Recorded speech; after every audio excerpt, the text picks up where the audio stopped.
ए भैया 1 नंबर ईटा लेवे के बा का भाव आवे? कितना चाहिए? एक टाली चाहिए। अच्छा तो जाकर देख लें अगर चला था 14 रुपये टाली 14,000। अच्छा अच्छा जाए ठीक देख बा जाए। ठीक।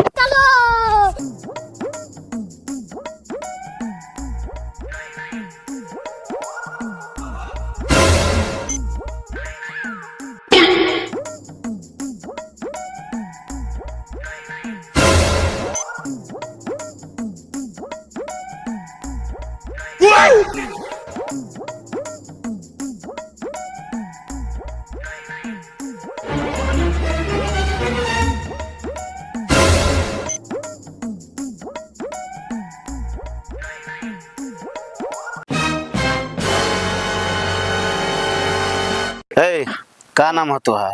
नाम जान के का करबो? ए हमरा घुमा फिरा के बात करे के ना आवे। सीधा सीधा समझो कि हमरा तोरा से प्यार हो गइल। ए तारा जैसन रोज ये 10 गो दीवाना आवेला लो, ठीक बा? चलो जा। का हो हमारे बारे में सोचलू है कि ना? केकरा का देखी जेई हमरा का देखला ओकरे हमरा से प्यार हो जाला। हमारी इरादा बिल्कुल शुद्ध बा। हम तहरा के अपना घर के इज्जत बनावे के चाहता आ देखो तारा खातिर हम मंगलसूत्र भी लेके आइल बा। रुकी बाबू साहब, ई मंगलसूत्र के रिश्ता औरत के सांस से जुड़ल होला, न ये अकेले में पहनल जाला न अकेले में पहनावल जाला। एकर मान्यता तबे होला जब पूरा समाज के सामने लड़की के गला में पहनावल जाला, ठीक बा? ना हमार प्यार झूठा बा ना हमारी इरादा झूठा बा, तो टेंशन का होना बात के।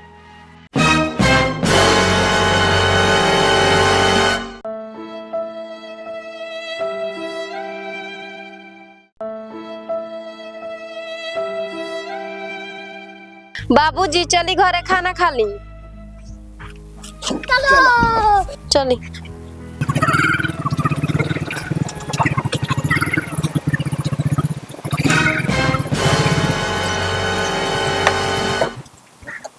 ए मनोहर भाई रुको रुको। ए मनोहर भाई हम आइल बनी तेरा बेटी के अपन पतोही बनावे खातिर का राय कहत रहो? कहाँ रहुआ मजाक करतानी? कहाँ रहुआ कहाँ हो? ए मर्दे दोनों जना ता धरतीये पर बानी सन, कहाँ बड़ छोट के कोनो एथी बा। बात तरह और सही बा, लेकिन लेकिन का कइले बड़ा हमरा बेटा के तार बेटी पसंद बिया, हम आइल बनी रिश्ता तय करे खातिर। एक दिन के हमरा का टाइम दी, दूरा पर बर व्यवस्था कर ले तब रिश्ता तय कर जाई। ठीक बा जाई। क्या रे हमरा तो सब दहेज के पैसा माटी में मिला दले हैं? बाबूजी दहेज के पैसा तो 10 दिन चली, लेकिन लड़की अगर संस्कारी मिल जाए ना तो जिंदगी सवार दी। हाँ बाबू बात तो तोर सही बाबे। बाबू घर के औरत लक्ष्मी होले, चल शादी के तैयारी कर जा। यहाँ कुछ तो गड़बड़ है। अरे बाप रे, इतना दिन आ गइल एको गो ईटा ना बिटुराइल। मनोहर काका का हाल बा? ठीक बा बाबू। मनोहर काका हम सविता से बियाह करे चाहतनी, राहुल का विचार बा? ए हम तो जबान दे चुकल बानी। जबाने नु देले बानी, लड़की रहुआ घरे नु बियाह भी। काका रहुआ सविता के बियाह हमरा से करा दी, रहुआ के 1 लाख रुपया दे, राहुल बुढ़ापा एकदम आराम से कट जाई। काका ढेर मत सोचो, ऐसन मौका बार बार रहुआ ना मिली, रुपया चल के अपने आप रहुआ लगे आवता, ठीक बा? पैसा कब देबो? आज रहुआ लड़की दी, कल अपन पैसा ली, पैसा राउर तैयार बा। पक्का? एकदम पक्का। ठीक बा जा लेना।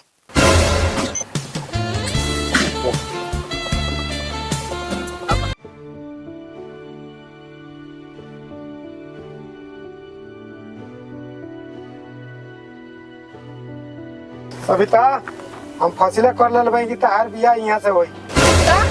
काल तो शादी के वर्ष तय कइले रही, आज के वर्ष शादी तय करता रही। हम कोनो सामान ना होई, इंसान हई बाबूजी, इंसान। हम जानता नहीं कि इंसान हो, लेकिन इंसान के जिए खातिर पैसा का जरूरत होला। यहाँ का लगा पैसा ढेर बा, तू इनकरा संगे ज्यादा खुश रहबू। ना बाबूजी, जिए खातिर खाली पैसा ना, इंसान के भी अच्छा रहल जरूरी बा। हम कौन खराब बनी? बाबूजी रहुआ अपन फैसला बदल ली। हम तोर बाप हई, ते हमार बाप ना हुए। हम फैसला कर लेला बानी तोर बियाह होई त इहे से होई। तो ठीक बावे राउत फैसला हम ना मानब। अरे सविता ज्यादा नौटंकी मत करा, चला हमरा साथे चुपचाप। ओए हमार सपना देखल बंद करा, अपन रास्ता ना पा। जाने दे जरा हवा आने दे। ए, रुक, चला हमरा साथे, चल।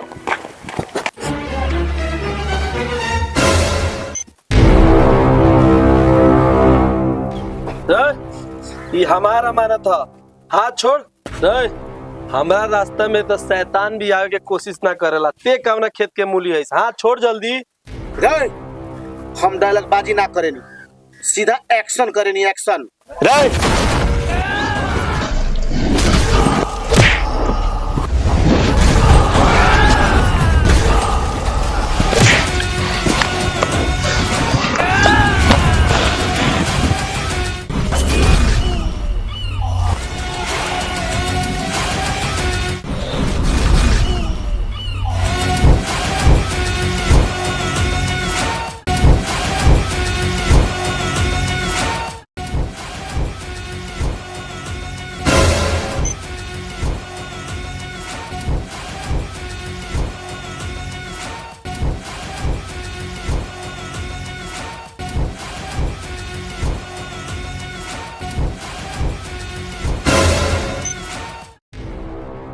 अगर दुनिया का हर बाप रउआ जैसन हो जाओ नु तो लड़की फांसी लगा लिया।